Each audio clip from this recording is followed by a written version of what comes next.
Fish maaliif naan jettaa? Maaliif anaan lolta? Gaafa kaan dhiyaattaa, gaafa kaan fagaattaa. Yoo harkaa qabuun dhuftaa, gaafa dhabeen deemtaa. Nyaara natti guurtaa, funyaan natti dhaabdaa. Ati mee akkamumaan na wajjin jiraatta? Gaafa harkaa qabuun dhuftaa, gaafa dhabeen deemtaa. Gaafa kaan dhiyaatta, gaafa kaan fagaatta. Mee ati akkamumaan na wajjin jiraatta?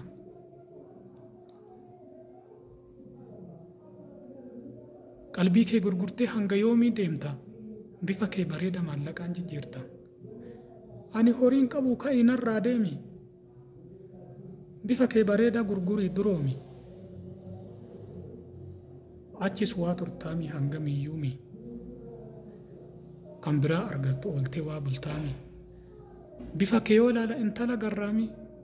Ta bakka deemtu hin beekne garanaa garami. Mee keessatti intallaa dubbiin sun akkami? Gaafa harkaa qabu yoo anatti dhufte, gaafa harkaa dhabe yoo narraa deemte. Jireenyi akkanaa mee dubbii ilaaltee? Argachuu dhabuttuu waa takkan amantu, nama harkaa hin qabne waa takkan jaalattu, bifa ishee bareeda ka maallaqaan gurgurtu, bifa ishee bareeda gabaa dhaabdee gurgurtu. Ani homaan qabu ka'ii narraa deemi. Abbaa barbaaddetti deemiti heerumi.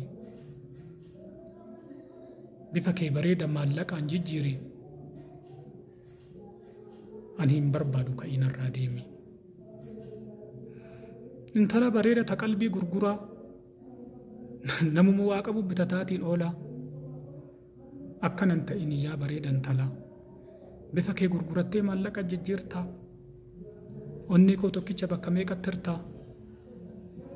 Meetii intalli ilaalii hangamiin jiraattaa? Intala bareeda ta qalbii ofii hin eenne. Bifa ishee bareeda garuu safuu hin beekne. Ijaan gajjitteetu ta nama hin saalfanne. Antaa akka kee sirumaan argine. Tasgabbaa'imee intala si gorsaa. Wanna na goote sanas inumaan obsaa.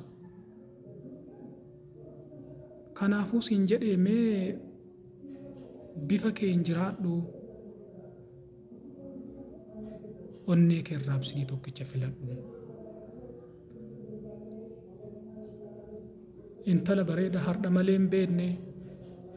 Guyyaa hardhaa malee borutti hin amanne.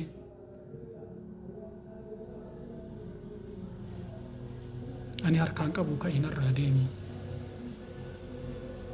Barbaaddu heerumi bifa kee jijjiiri maallaqaan heerumi. Ani horiin qabu ka'ii narraa deemi.